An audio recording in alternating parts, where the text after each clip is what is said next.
Naman ng mainit na balita mula sa mundo ng politika, nagkagulo sa Senado matapos magkasagupa sa mainit na talakayan sina Senator Rodante Marcoleta at Senator Raffy Tulfo, kaugnay na umano'y pagkakasangkot ni Tulfo sa isang controversial na issue ng korupsyon.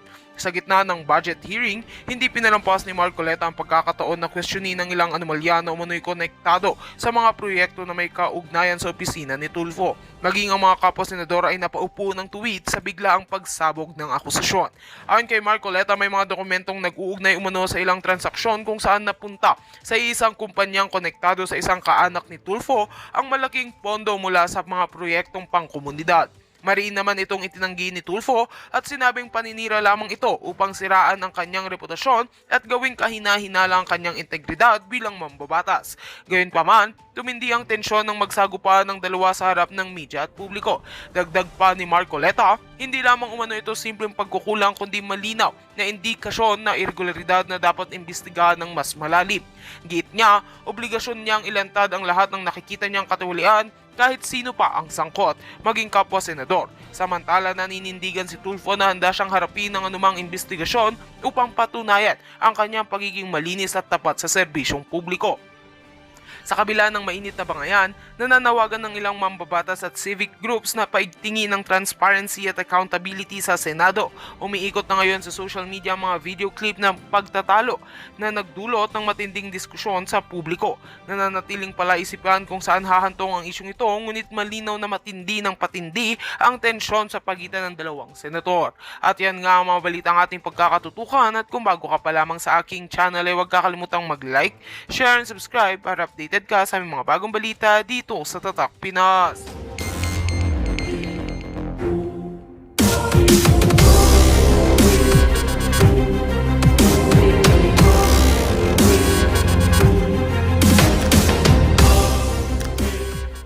Kontraktor, sila na rin ang supplier at sila na rin ang naglalabi sa budget sa mga proyekto na yan. Nakakahiya, nakakadiri kayo dyan sa House of Representatives. Ano pa ba meron tayo dito? Nako, ito na nga ba sinasabi natin?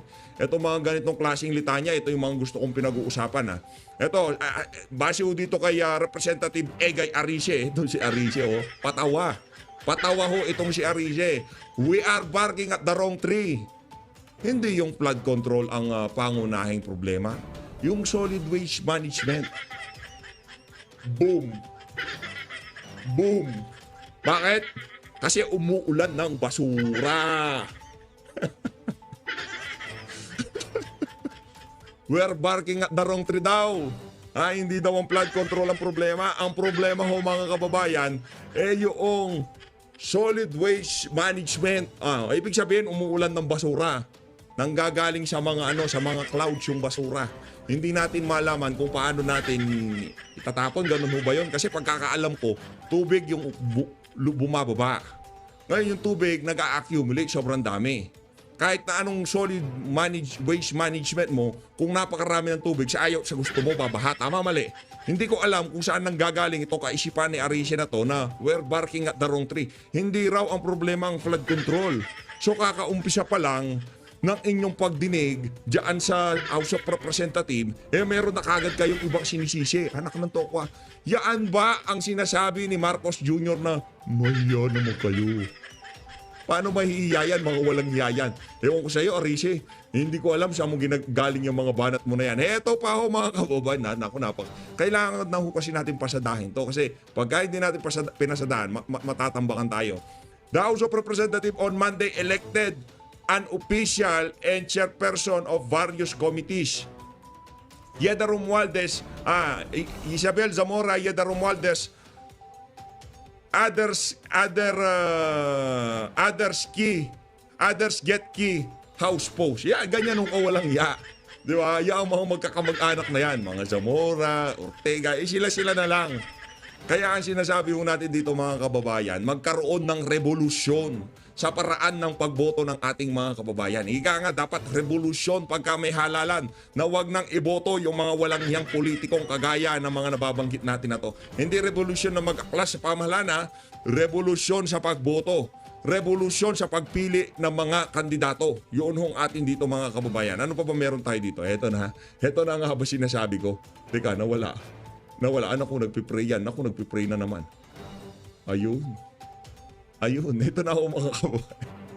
Ito na ho. Erwin Tulfo, let's Sara Duterte face trial to clear her name before 2020. Sira ulo ka ba? Sira ulo ka ba, Tulfo? Ano yung tipong, hindi, sige, tatakbo siya sa 2020. Linisin muna niya pangalan niya. Anong lilinisin niya? Wala nga kang jurisdiction. Tatanong ako kung nasa tamang katino. Nasa tamang katinoan ka. Di ko sinasabing sira ako. Tinatanong, sira ulo ka ba? Di ba?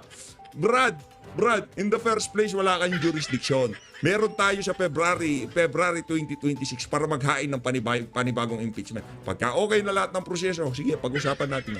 Pero ngayong mga panahon na to, pahinga ka muna, Brad. Okay? Yun lang naman ang aking mensahe dito kay Erwin Tulfo. Eto, rekta na ho tayo dito. Game! Sir of the Mr. Honorable President. Marcos. Yes, thank you very Yeah, much, si Mr. Marcos na, President and Majority Leader. Sasabat lang po ako dahil may ilang paksa na naumpisahan at nabuksan na kinakailangan siguro liwanagin natin. Grabe no. Pag alis ni ni Marcos Jr., nagkasik ng lagim si Martin Romualdez eh. Pinagbantaan niya Korte Suprema eh. Mga justices, di ba? Ano nyo ha, hindi na pagpupanta, binalaan niya o pinaalalahanan, yun ang right term. Kayo talaga, oo. Si Martin Romualdez pinaalalahanan niya ang ating mga maestrado sa Korte Suprema na kayo mga impeachable officials. Yan ang tama. Game. Unang-una, The lady may proceed. thank you very much, Senate May President. proceed. Kung papayag ang ating minamahal na senator mula sa Davao at Isabela, ay gusto ko lang mag-manifest at kung gusto ninyo magkomento, medyo nalilito yata tayo sa dalawang magkaibang pondo. Hindi iisa yung mga nabanggit. Yung isa, yung National Rice Program, na talagang malaking-malaki under DA directly. Ito, walang limitasyon at umabot ito ng halos 31 billion noong 2024 dahil magulo nga ang pagka-implement. Binawasan sa 2025, naging 21.7 billion. Di hamak siyang mas malaki sa RCEP. Yung RCEP, napako sa 10 billion at bawas nga ito nung panahon ng COVID. So I'd just like to make a distinction having been one of the authors of the RTL amendments. In fact, it is under the National Rice Program where hybrid seeds are actually procured and distributed. Ito yung sinasabi na kung minsan late, tapos yun nga magulo. Tapos, ito, linabanan ko sa RCEP kasi nga may limitasyon doon na inbred lamang. Alam natin sa Isabela, katulad ng Ilocos Norte, ayaw ng ating mga magsasaka ng inbred. Mababa kasi yung ani. Pero naisip na rin namin na maaring maganda rin yung inbred sa non-irrigated areas kasi bawas ito sa mga input. Less abono, less tubig, less lahat. Mababa nga lang ang ani. Kaya ayaw talaga ng nagsasaka. Ayaw talaga na. Anong toko, ito talagang si Amy Marcos manggagamit masyadong mapapil sa buhay. Anong toko. Pero meron ng pambili ng hybrid, ang sabi ng DA, doon sa National Rice Program na di hamak na triple ang laki kesa sa RCEP. Ganon din yung mga made in China na mechanized and small machines na ginagamit. Bawal yung made in China, Filmec ang nasa RCEP. So dito gawa yun. Iba-iba ang mga budget ng DA. Gusto ko lang liwanagin na magkahiwalay yan. Ikalawa, yung tungkol sa NFA, ayaw namin pumayag noon na alam ito ni Senator JV at yung iba pang pangkat at miyembro doon sa komite na ayaw namin ibalik sa NFA yung pag-i-import ng bigas diretso. Kasi sunod-sunod yung scam niyan. Talagang kumikita sila pag imported, nalulugi kapag lokal. Kaya talagang hindi pinayagan yan na mag-import. Ang tanging pinayagan na lamang ay DA. Maari na kailangan buksan na naman ang paksang yan kasi medyo magulo nga at kinakailangan intindihin. Ikatlo, sang-ayon po ako na magkaroon ng isang floor price sa farm gate. Ang akin, para tayong nafi-fixate sa retail price, yung SRP, yung suggested retail price sa palengke, sa retailer. Yung mahiwagang 20 pesos rice. Pero nakakaligtaan natin sa 20 pesos rice, paano na May iwagan 20 pesos. Ba't diyan ka nag-iiyak sa 20 pesos rice? Kapatid mo na sumambit niyan. Punta ka sa Malacanang. naman yung magsasaka. Tuwa nga Ganda, yung no? consumer sa 20, paano naman yung nagsasaka kung ampunan 15 to 17 pesos, pagkatapos ang benta mo sa 8 pesos, wala pang bumibili. Talagang nag-iiyakan at talagang nakakalungkot. Sa US, kung saan napakayaman na bansa, at pati mga nagsasaka talagang kumikita, lalo na sa mais, meron silang tinatawag na farm bill. Siguro panahon na tayo magkaroon ng farm bill kung saan may floor price ang ating farm gate, pati yung ating mga biyahero, trader, at yung mga nagkukumpuni and consolidator, may floor price din, at wag lamang yung SRP sa retail or sa palengke. At higit sa lahat, nabanggit na rin yung post-harvest, yung multi-purpose drying pavement, lahat ng national highway kung saan tinutuyo yung bigas. Yun ay isang solusyon na kung tutuusin, instant solution. Pagkat ang Pilipinas ay isa sa mga bansa kung saan napakataas ng ating post-harvest loss. Nasa 23% na nadudurog, nadudumihan, nahahaluan ng bato, lahat nasa kalsada. Sila ang may-ari ng kalsada natin. Kaya't ang tingin ko, kung maayos natin yung post-harvest na yan, right away, we will have 1/4 additional rice. So, malaking bagay. So, palagay ko talagang kinakailangan ungkatin natin lahat ng problemang yan. At saka yung buong supply chain. May problema talaga yung supply chain mula sa farmer hanggang sa biyahero, which is completely regulated. Kukunin yung mga bigas, minsan bayad, minsan hindi Galing, nababayaran, hanggang sa market vendor. Yung market vendor, mainit Magaling tayo. yan. Yung farmer, mainit tayo. Paano yung middleman? Kailangan yung Magaling buong yan. supply chain. Pati bodega, naging kartel na. Sa Nueva yan. Ecija. Lahat yan, talagang kartel na. So, nais Siya ko ang lang pinakamagaling. ipahiwatig din na ang balita ngayon, yung sinasabi nating smuggler, wala na pong rice smuggler. Legal na kasi. Systemic na. Yeah, Ang I sabi know. nga, one-stop shop na raw ang BOC. Yeah. Kaya nila magdeklara ng shortage, sila na rin ang mag-i-import license, sila na rin ang mag-i-import, sila na rin ang magre-release. Ibig sabihin ba nun, Sen Aimee Marcos, sindikato na ang yung pamahalaan natin. Ganun ho bang nais niyong iparating sa inyong pag-i-interpolate na yan dyan sa privilege speech nitong si Rapi Tulfo? Ewan ko kung totoo, pero ang haka-haka matindi. Ang masaklap, mas madami na ngayon. Ang masaklap dito, puro ka parinig. Yun ang pinakamasaklap dyan na Senator Aimee Marcos. Wala na ho kayong ginawa kundi magparinig. Yun ang problema natin dito.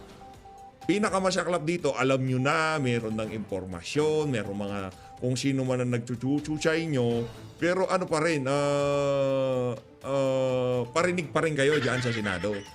Yan ang dahilan kaya hindi mo makukuha ang respeto ng karamihan sa ating mga kababayan. Yan ang tandaan mo, Aimee. Ang naririnig kong kwento, hindi lamang Isabela, kasi Isabela Day ata tayo mula sa kabagan hanggang sa bigat.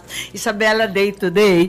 Pero ang masaklap, dumadami ang naririnig kong mga farmers na sa kalupitan at sa dami ng utang at hindi na kaya bayaran ng utang at wala nang ibebenta pang lupa. Maraming salamat sa pag-ungkat nitong mga paksang napakalupit isipin. Ito na. Yes, thanks. Ito na talaga ang ika nga. Ito pinakamalupit. Senator Rodante Marcoleta. President Your Honor, yeah, you're right. Wala nang smuggler, pero ang tawag na sa kanila ngayon, broker and fixer. Yeah. Yun yung pinaka-proper term. Because wala na nga, Bakit hindi nyo patawag ang Bureau of Custom? Bakit hindi nyo patawag ang NFA? Bakit hindi? Alam niyo naman pala eh. Sa bagay, may pag-asa na. nandyan na si Rodante Marcoleta, Bato de la Rosa, Robin Padilla at lahat ng mga senador na nasa tamang katinuan. Tusawa na nga ang pagpapa-import ng bigas. Pero sa ibang products, nandiyan pa rin yung smuggler sa Bureau of Customs, and that really exists and everybody knows about that. Paski na yung bata na pag-alagala dyan sa labas ng gate ng Bureau of Customs, alam nila na rampant ng smuggling sa BOC up to now, even while we speak.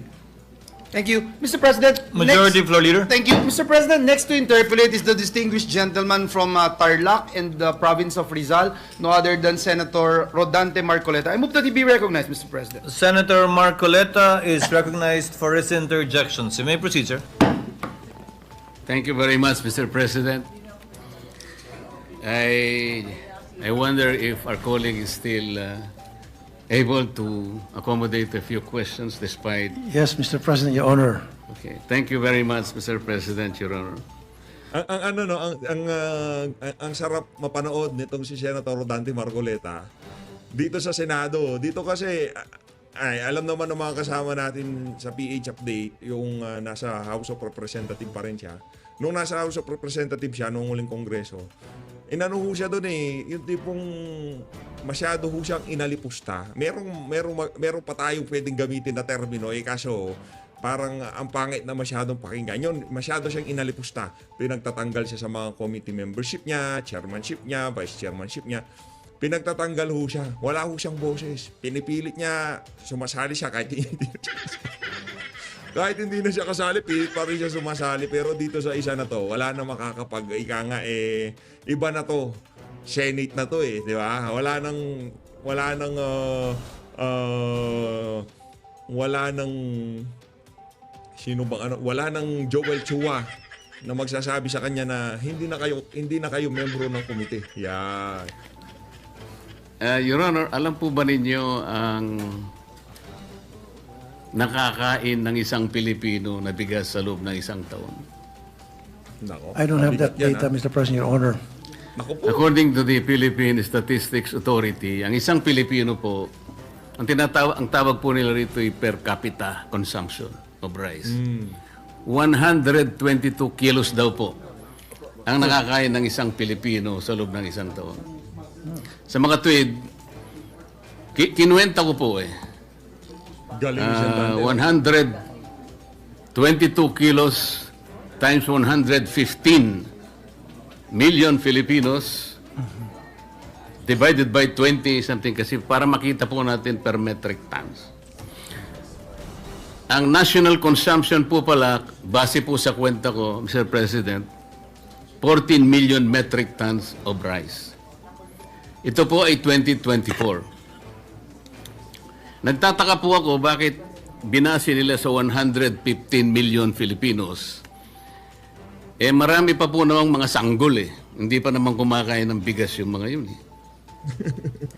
Sabaw ng bigas, kinakain po yun, Mr. President. Meron din pong mga probinsya ang ating bansa na kumakain ng kasaba. Sa Mindanao po siguro, marami doon. Meron din tayong mga lugar na mais ang kinakain, lalong-lalo na po sa Cebu. Sana po ay ibinawas sana ito.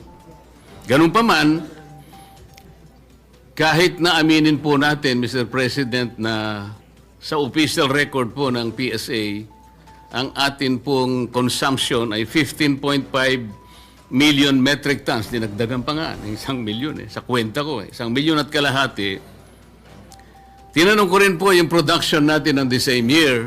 Ang sabi po nila, 19.3 million metric tons.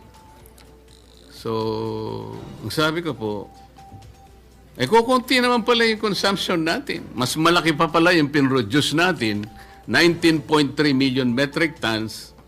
Ipagpalagay mo ng 15.5 million metric tons ang kakainin ng bawat isang Pilipino. Di sana hindi tumaas ang presyo ng bigas. Wala pa pong importation dito, Mr. President. Sa production pa lang natin, kayang-kaya na nating takpan ang pangangailangan po ng bawat isang Pilipino. So nagtanong po ako sa aking mga kaibigan sa mga concerned agencies na ayaw na po nilang ipabanggit ang mga pangalan for obvious reasons. Paano po ako nangyari yun? This seems to be a very big conundrum for all of us. Hindi po nila mahipaliwanag, Mr. President. So dito po, kitang-kita natin ang napakalaking corruption na yung sinasabi po kanina ni Senador Jaime na supply chain. Kahit na po hindi natin tingnan doon eh. Dito pa lang sa statistics na ito eh. Sobra po ang ating production kaysa pangangailangan natin sa pagkain. Kaya nakakabahala po kung bakit wala pa pong importation dito, bakit ganun na po ang kinalabasan. Kagaya rin po ng mga naunang nag-interpellate na ako po'y tinawagan din ng ating mga kababayan na mga magsasaka sa Tarlac sapagkat ako naman po ay taga-Tarlac. At sa Pampanga, lalong-lalo na po ang Pampanga, sa Minalin, sa Florida Blanca, Candaba at Santa Ana. Halos umiiyak po sila one month ago sapagkat yung pong bagong gapas na palay ay binibili na lamang po between 7 to 8 pesos per kilo. Ang nabilad naman po, Mr. President, Your Honor, 11 to 12 pesos per kilo. Sabi po nila, umiiyak po sila literally. Nakakaawa po ang kanilang kalagayan kaya biniro ko na lamang po sila. Bakit ako po ang tinawagan ninyo? Eh kasi po Kapampangan kayo eh. Eh si Senador Lito Lapid, Kapampangan din. Pero kako, ganito po ang gagawin natin. Kakausapin ko po ang aming mga kasama at pag-uukulan po natin ng atensyon ito pong May hugot yun ha, may hugot yun. Kasi tandaan ho natin ha, huwag ho natin kalimutan na ang agricultural na lugar ang Pampanga at Tarlac. Tama naman, meron naman senador na taga Pampanga, yang si Lito Lapid. Bakit hindi siya lapitan itong mga taga Minaling, taga Florida Blanca, taga Tarlac, di ba? Bakit hindi siya lapitan? Bakit kailangan pa maging senador nitong si Rodante Marcoleta para maiparating diyan sa bulwagan na yan, yung hinaing ng mga kababayan nating mga magsasaka diyan sa lugar na yan. Di ba? problemang ito. Tama Good naman job, po na Rodante Marcoleta. kailangan natin pong lunasan kaagad. Sapagkat kagaya po ng sinabi nila, wala na po kami kanyang kinabukasan pagka ganito ang patuloy na mangyayari sa amin. Kasaptar lang po, katulad po ng pinag-uusapan nating tarification law, yung biyaya at pangako ng rice tarification law, sa barangay ko lamang po ay halos meron pang natitirang between 35 to 40 farmers na nabubuhay, Mr. President, Your Honor. Pero isa man sa kanila, nung tanungin ko, yung iba po ay meron ding nakalista sa RSBSA, pero ang karamihan po ay wala doon. Kaya nakikita ko, bakit wala sila sa RSBSA at yun namang nasa RSBSA, wala naman tinatanggap. Kaya kailangan po sigurong makita natin lahat yun, Mr. President. I totally agree with you, Mr. President, Your Honor. Pero kanina, medyo nakabulabog, nabanggit yung numero. Tama talaga kayo doon.